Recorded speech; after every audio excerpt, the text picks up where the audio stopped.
الحمد لله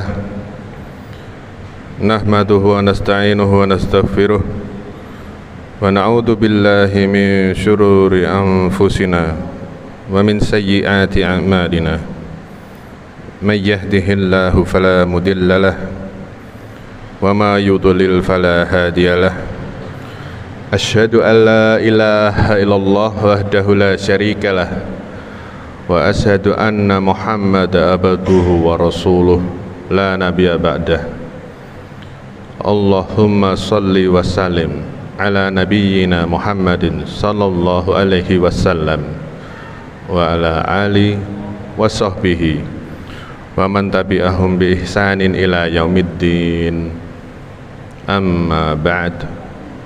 Jamaah salat yang dirahmati Allah, segala puji kehadirat Allah Ta'ala yang telah memberikan amat sangat banyak karunia kepada kita, terutama sekali nikmat Islam dan iman. Karena tidak semua Allah pilih untuk merasakan nikmat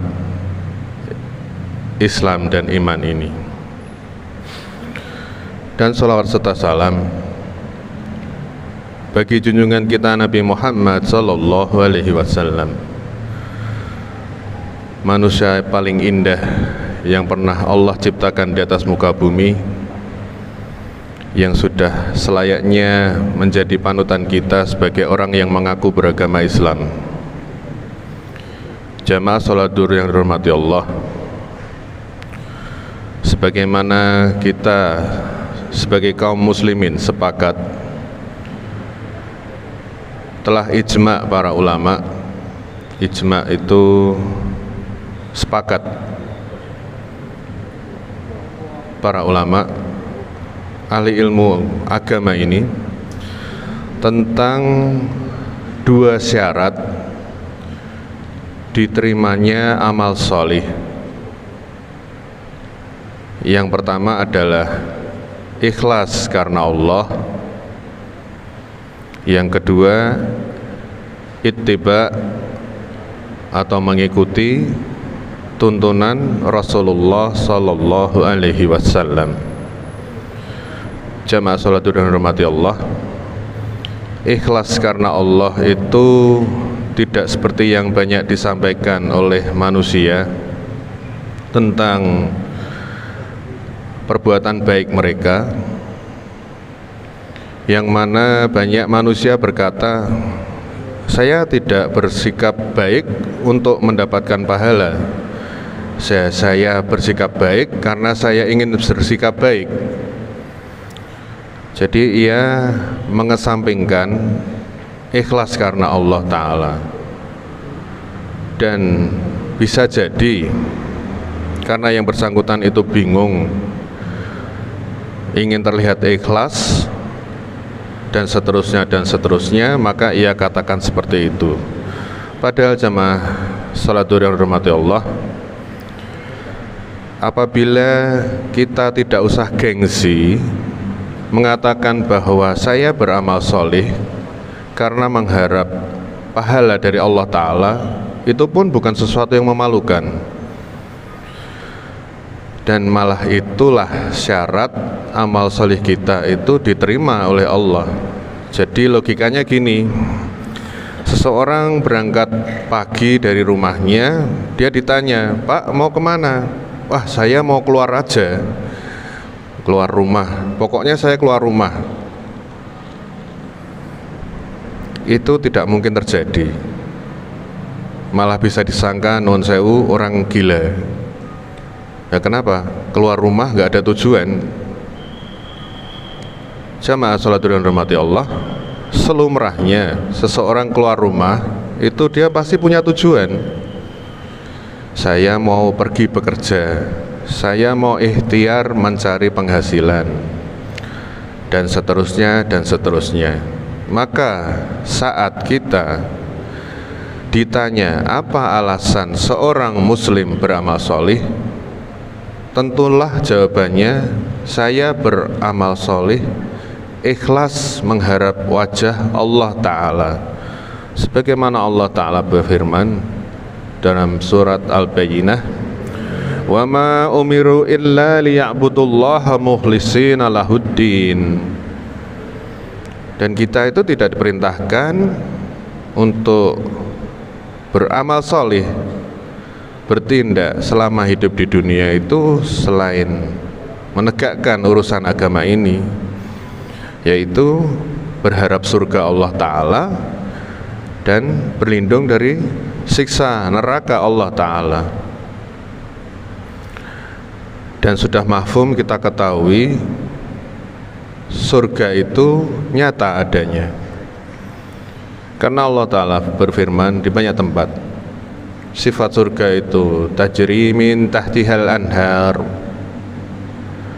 surga yang di bawahnya mengalir sungai-sungai. Betapa indah nanti keadaan surga itu yang tidak akan bisa kita bayangkan dengan indera kita.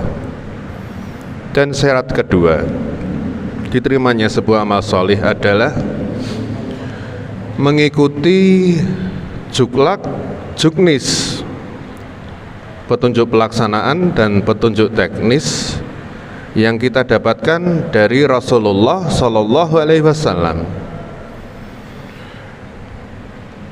Sudah jelas kita dapatkan dari beliau Sallallahu Alaihi Wasallam, sallu kama ra'aitumuni usolli, salatlah kalian sebagaimana kalian melihatku salat. Sementara kita terpisah jauh rentangnya, tidak pernah bertemu beliau Sallallahu Alaihi Wasallam, maka kita dapati dari hadis-hadis yang mulia dari beliau Nabi Sallallahu Alaihi Wasallam yang hanya bisa didapat dengan kita belajar dari sumber yang terpercaya, bukan atas dasar ra'yu, akal, penalaran pribadi, pengalaman pribadi. Apabila berkesesuaian dengan sunnah-sunnah Nabi kita Sallallahu Alaihi Wasallam, alhamdulillah. Apabila tidak, maka kita tinggalkan, karena Allah Ta'ala berfirman, atiullah wa atiur rasul la'allakum turhamun. Ikutilah Allah, taatilah Allah, taatilah Rasul, agar kalian turhamun, mendapat rahmat Allah, disayangi, diperhatikan sama Allah. Kalau enggak ngikuti apa yang Allah tunjukkan, ya kita enggak akan diperhatikan sama Allah. Kalau kita enggak ngikuti apa yang Rasulullah SAW tunjukkan, ya kita tidak akan mendapatkan ridha Allah Ta'ala. Na'udzubillahi min dzalik. Jamaah salatun yang hormati Allah, sungguh mudah menjadi seorang Islam itu, karena petunjuknya jelas. Kita kalau bertanya, boleh nggak neko-neko dalam sholat? Ya monggo, bisa kita jawab langsung dari masing-masing pribadi kita. Jawabannya tegas, tidak bisa. Tidak bisa kita neko-neko dalam perkara sholat. Lah perkara lainnya boleh nggak? Tidak bisa, karena kita tadi sudah sepakat bahwa syarat diterimanya amal solih itu hanya ada dua: ikhlas karena Allah dan ittiba Rasulullah Sallallahu Alaihi Wasallam. Penalaran-penalaran, otak-atik dari manusia-manusia dengan berbagai macam ragam latar belakang tidak akan pernah bisa satu kecuali kembali pada Allah dan Rasulnya.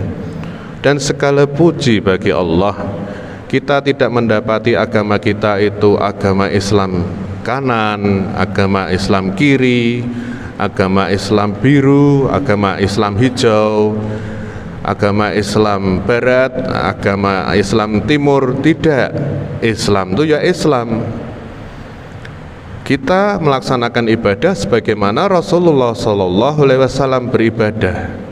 Selesai masalahnya. Toh yang kita harapkan itu surga Allah Ta'ala. Tuhan kita satu, dan jangan pernah kita bayangkan nanti di surga itu ada acara seperti ini.